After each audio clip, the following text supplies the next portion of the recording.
All right. So moving on from our last conversation, so now we understand, or hopefully you guys have a better understanding of how your relationships can, your relationship with God can affect the way that you walk with God. All right.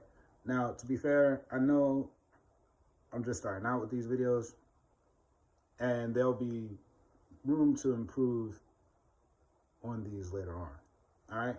So if there's anything you guys have questions about, feel free to drop them in the comments, and I'll do my best to explain them in a way that is a little more a little more clear. If you guys don't understand, or maybe have questions that I haven't thought of.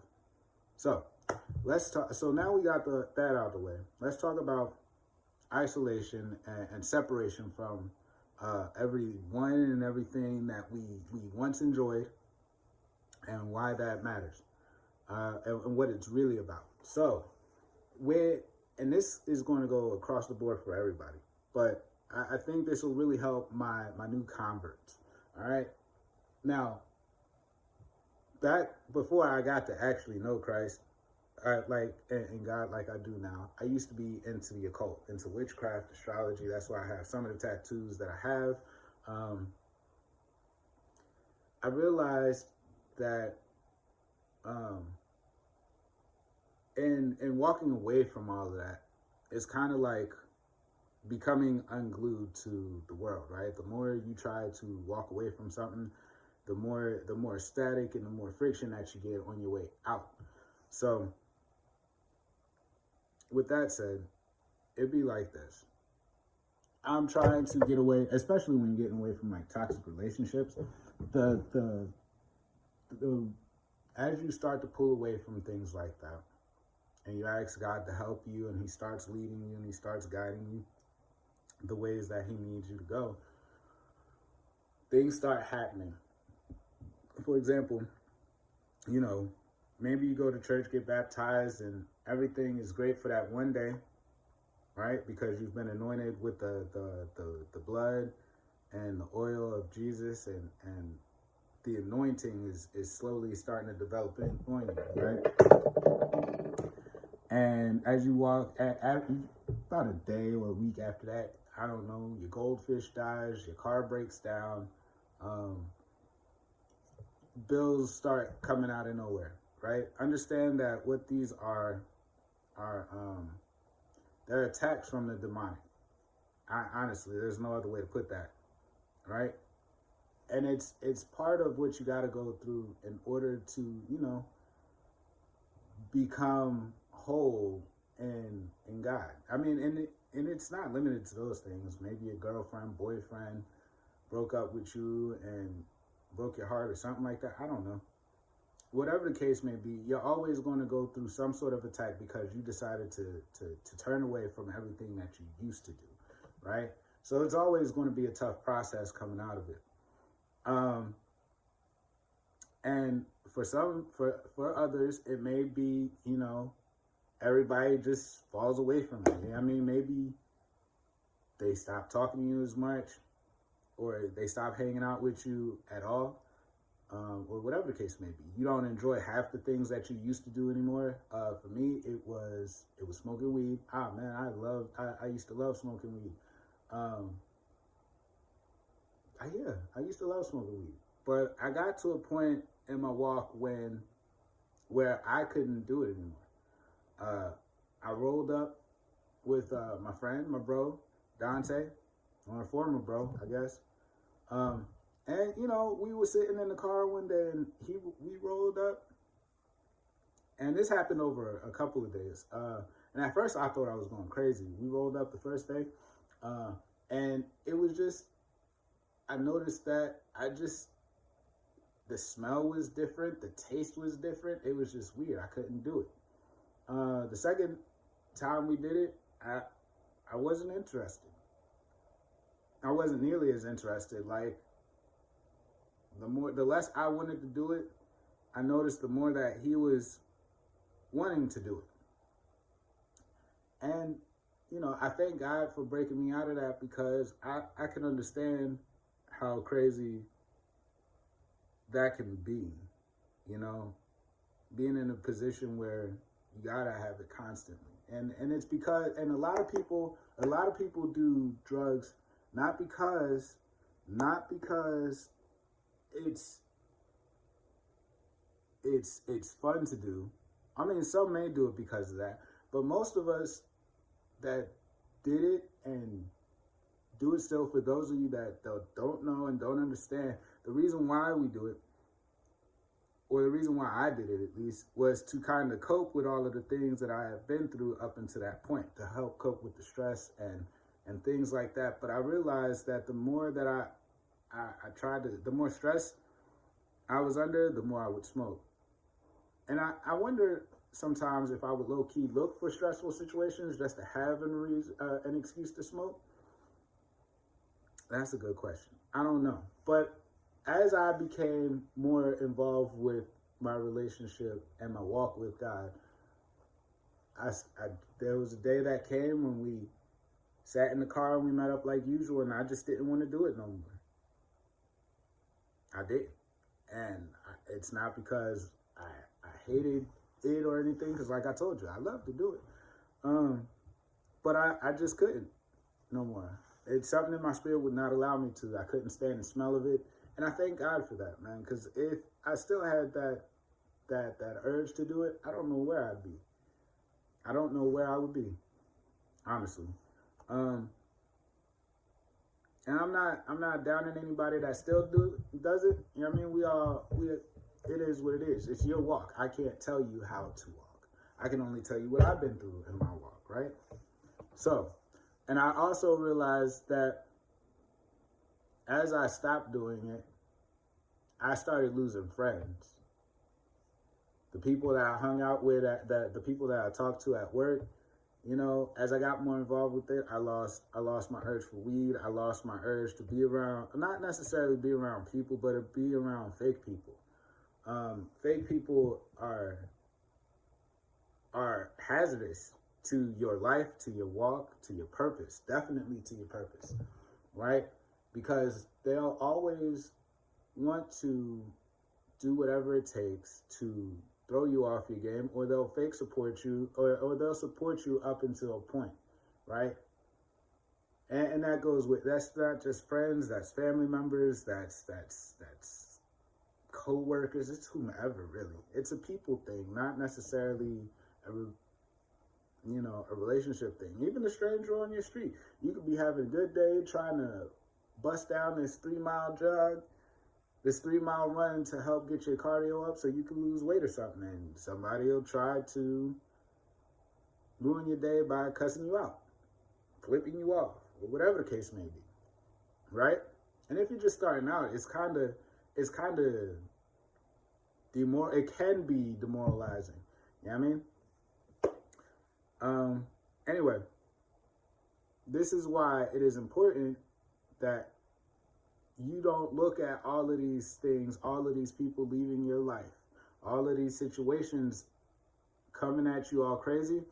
You don't look at it as something that is a punishment for you coming into the faith and for you walking with God, or, whatever the case may be. Maybe you've been walking with him for a while, and maybe you feel like that friendship that ended, that relationship that ended, it felt to you like it was you being punished for something you did. It's not always, that's not the case. 9 times out of 10, whatever it is God saw something on the other side of that you can't see, that I can't see, that anybody can see, but that person knows what they do. And they smile in your face when they're around you, but deep in their heart, they hate you. And it's the weirdest thing, right? Or, like I said, it could be anything. Maybe they had a bad day and they just, in order to make them feel better about themselves, they got to go out and try to ruin someone else's day. Especially if you I found this to be the case, especially working in fast food. You ever get that one customer that pulls up to the window and just is crazy for no reason, mad at the world for no reason, and all you try to do is give them a hamburger or a piece of chicken or an apple pie. You know what I mean? It happens. The important thing is you don't take that personal. But the time that you spend in isolation and separation from people is the time that God is calling you to you know, spend time with him so you can develop that relationship, right? So, and you will find that as you sit down and spend time with him, that he's going to answer a lot of questions to the things that you may have. He may give you instructions on the next part of whatever you, or the next part of your journey. And that's really time to bond with him. And I know a lot of people say there a lot of people that I know say, well, I can't hear from God. It's not like he has a voice. He spoke to Adam and Eve, but he ain't speak to me. Look. Here's the thing. We all hear him. Everybody on this walk with God hears him in different ways. He can speak to you, like I said, through song. He can speak to you through movies. He can speak to you through whatever books you may read or whatever. You know what I mean? It could be, you could be driving down the street and, a truck will come by with a verse on the Bible, from the Bible, Or, maybe, well, for me, one of the signs that I had recently, as a matter of fact, was I was in Vegas about a year ago, I think. Yeah, about a year ago. And as I was getting ready to leave to come back home, I was getting ready to leave. I was leaving the hotel, and in the hotel lobby, I saw a couple that were, I guess they were newlyweds. Old girl, the dude was in the suit. Old girl was in the dress with the little veil over her head, and off her head, And I thought that was pretty interesting. Maybe I need a decision about something, and I asked God about it. And lo and behold, I have a sign. Not too long after I asked the question about what I should do. All right. So, and that's only after I've spent time in separation from everybody. Now, separation, it doesn't have to be permanent. Sometimes it's temporary.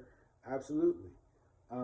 Separation doesn't mean a bad thing, because remember, even Jesus separated himself to go spend time to pray to God, right? And it's in those moments when you're isolated and you're spending that time that things can be revealed. Because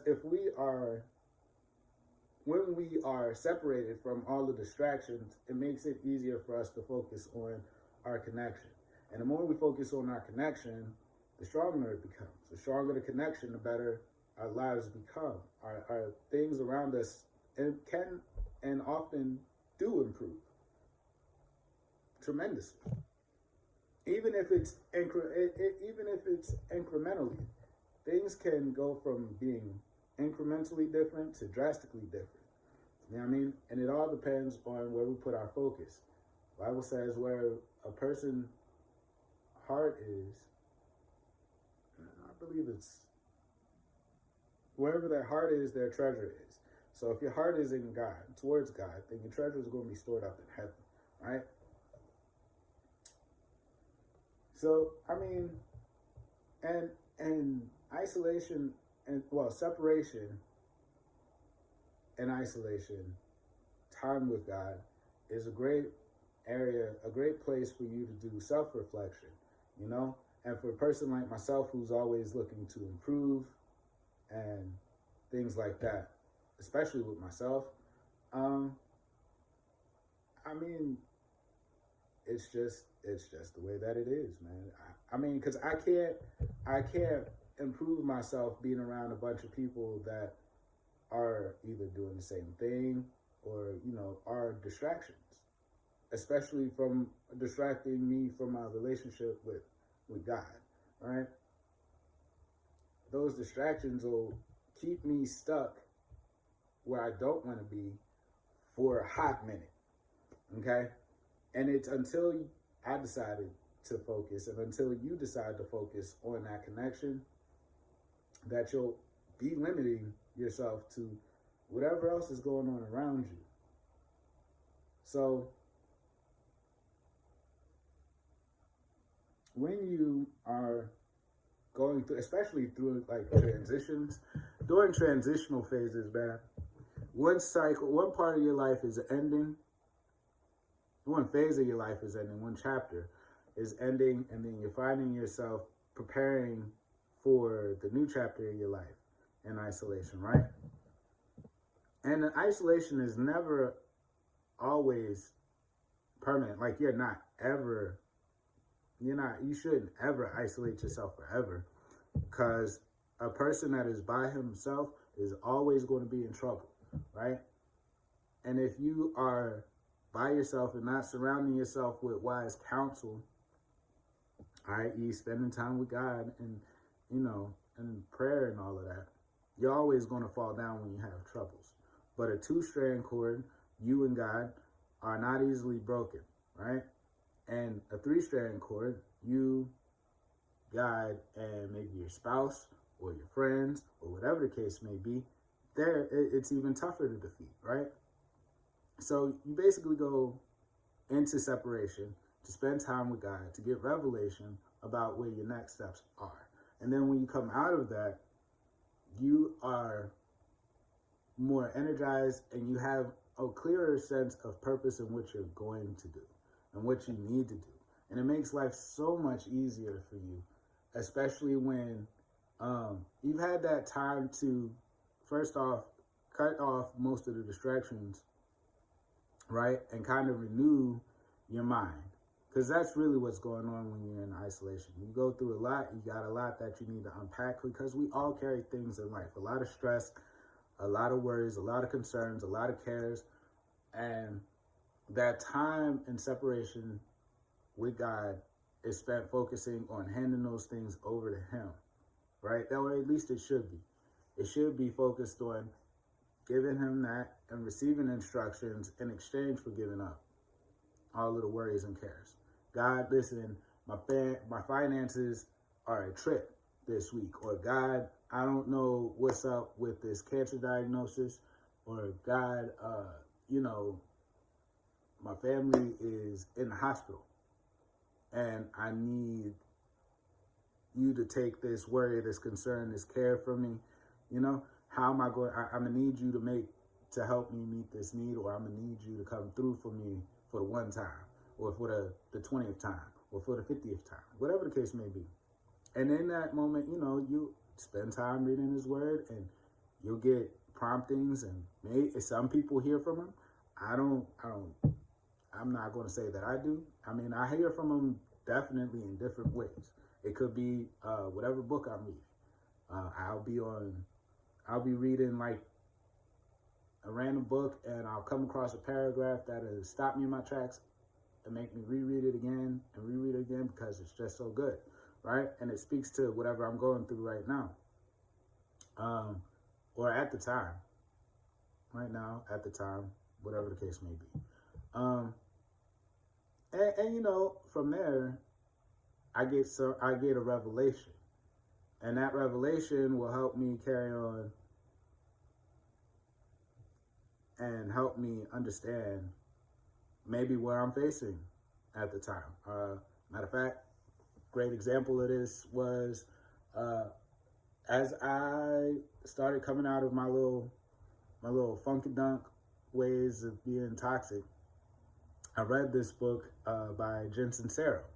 The name of the book is You Are a Badass, right? If you haven't read it by now, I'm pretty sure like a billion people read it.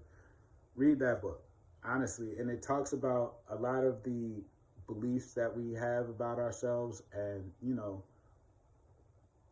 and how that can be damaging to our lives, especially if you operating from ego, man. Ego is a very, very dangerous thing. It's not very helpful. I mean, it's helpful if you're trying to survive, but not very useful if you're trying to thrive, right? And we all want to thrive, I would hope. Thrive in our walk with God, thrive in our relationships, thrive in our businesses. That you gotta understand that ego is made for self-preservation. Not very helpful when you're trying to help others. And it's definitely not going to help you help others. At least not in any of the cases that I'm aware of. I could be wrong. Um, Again, I'm a person, not a psychologist, not a clinic, whatever. I don't study all of that, but I'm only speaking from experience. As long as I've operated from an egotistical point of view, I've never really wanted to help anybody. I was never really concerned about anybody outside of myself. Even when I was helping people, it was from a self-righteous standpoint. Now I'm just doing it just because I want somebody out there to become better than me. I want you to become a better version of yourself. But yeah, our time in isolation and separation is really getting to know ourselves and getting to know God and getting to identify the things that we would want from our lives moving forward, especially our future. So for me, it was I wanted to have better relationships. I wanted to have healthy relationships. And I had to separate myself so that I could identify the things that were causing me to have the opposite of what I wanted. And a lot of it was due to my need of, I guess, wanting to be liked. Yeah, wanting to be liked and never be alone, right? So I would always sugarcoat things prior to this walk. I would always sugarcoat things to spare people's feelings and to try to keep it fair and whatever the case. But I found that in the process of that, it was hard for me to maintain relationships because I would resent myself for not being authentic to who I was. So once I decided to be authentic to who I was as a person, I realized that it's just better for me to be honest about the things that I think, feel, and see. And in the process of that, I did lose a lot of people. I lost a lot of friends. And some I sacrificed in order to become a better person. 1,000%. 1,000%. I'm not going to deny that. But it's made my life better. I have more peace now. I don't have any drama, and my world is just brighter. I'm not going to say it's 1,000 times because, there's still things that can be improved.